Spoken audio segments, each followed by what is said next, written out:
एक मंदिर था जहाँ पर सभी को नौकरी पर रखा गया था। जैसे कि वहाँ के पंडित को, आरती करने वाले को, माली को, घंटा बजाने वाले को, सभी को नौकरी पर ही रखा गया था। उन्हें तनख्वाह दी जाती थी और उनके पद के अनुसार, जो कि उनकी पोस्ट जिसे कहते हैं, पोस्ट के अनुसार उन्हें तनख्वाह दी जाती थी, जिसमें सबसे कम तनख्वाह मिलती थी घंटा बजाने वाले को।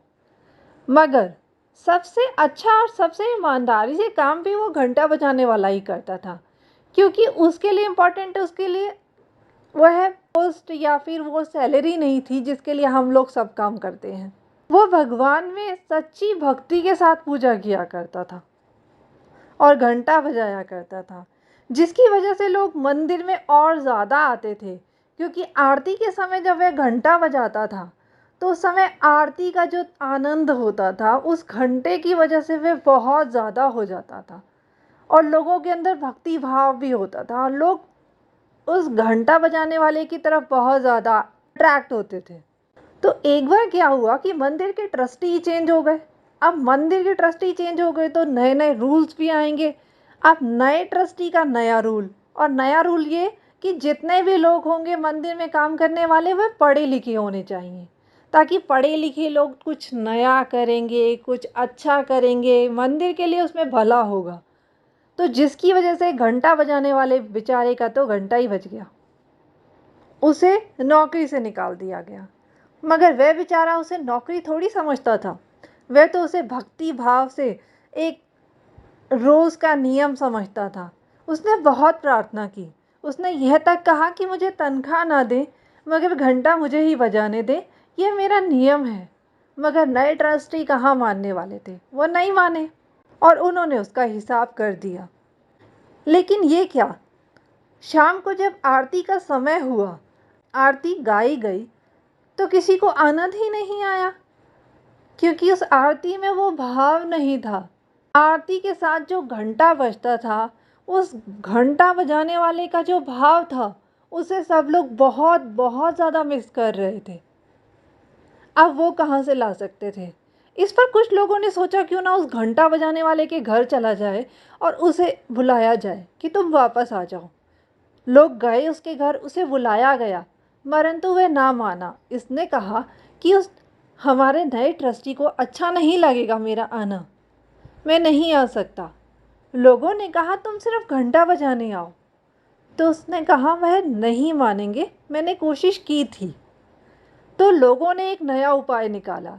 लोगों ने कहा हम तुम्हें मंदिर के ठीक सामने एक फूल माला की दुकान खोल कर देते हैं, तुम वहाँ फूल माला बेचना और जब आरती का समय आए तो घंटा सिर्फ तुम ही बजाओगे बस। और वह मान गया और ट्रस्टी ने भी कुछ ऑब्जेक्शन नहीं उठाई और इसी तरह वह रोज़ घंटा बजाने आता और फूल माला बेचता और लोगों को उसका व्यवहार इतना पसंद था, उसकी भक्ति भाव से लोग इतने उसकी तरफ खींचे जाते थे कि हर कोई सिर्फ उसी से ही फूल माला खरीदता था।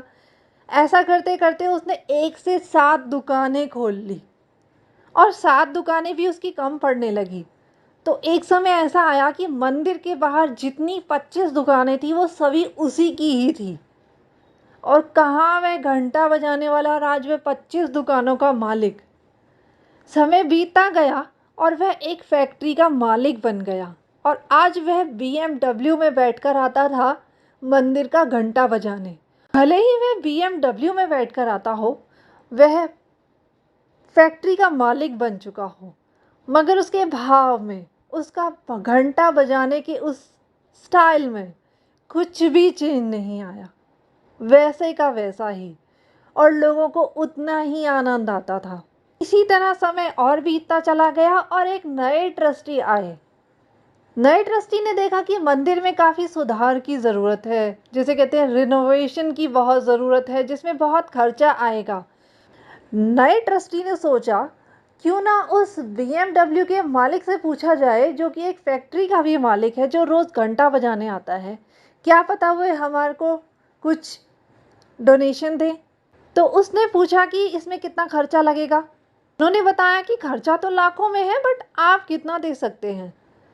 और वे देखकर हैरान रह गए नए ट्रस्टी कि उन्होंने ब्लैंक चेक निकाल उनके हाथ में दे दिया और कहा कि आपको जितनी ज़रूरत है वह इसमें भर दीजिए, मैं सारी रकम देने को तैयार हूँ।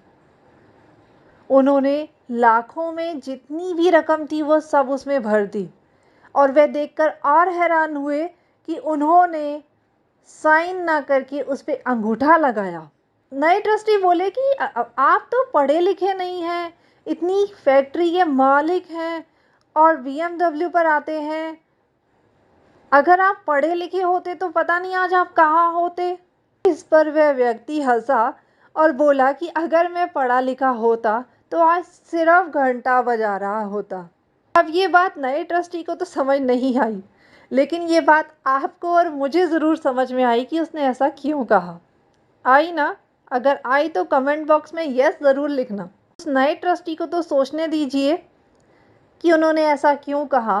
परंतु आपके लिए एक बात, वो ये कि आप कुछ भी कर रहे हो, किसी भी फील्ड में हो, आप पढ़ रहे हैं, कहीं नौकरी कर रहे हैं, आप अपना काम कर रहे हैं, आप इससे समझ सकते हैं कि हम जो भी काम करते हैं वो पूरे भाव के साथ करना चाहिए, पूरी श्रद्धा के साथ करना चाहिए। ये नहीं देखना चाहिए कि हमें फल नहीं मिल रहा। आखिर पेड़ पे भी तो फल अपने समय पर ही आते हैं। ऐसा तो नहीं होता कि आज आपने बीज बोया और आपका पेड़ खड़ा हो गया और फल सामने आ गए। उसका भी एक प्रोसीजर होता है, एक समय होता है। ऐसे ही आप जो भी काम कर रहे हो उसे एक भाव के साथ, लगन के साथ करते चले जाएं। फल अपने समय पर ज़रूर मिलेंगे। कहानी पसंद आई हो तो कमेंट में ज़रूर बताएं और ट्रस्टी अगर कंफ्यूज हुए हो तो भी बताएं। Thank you, bye bye.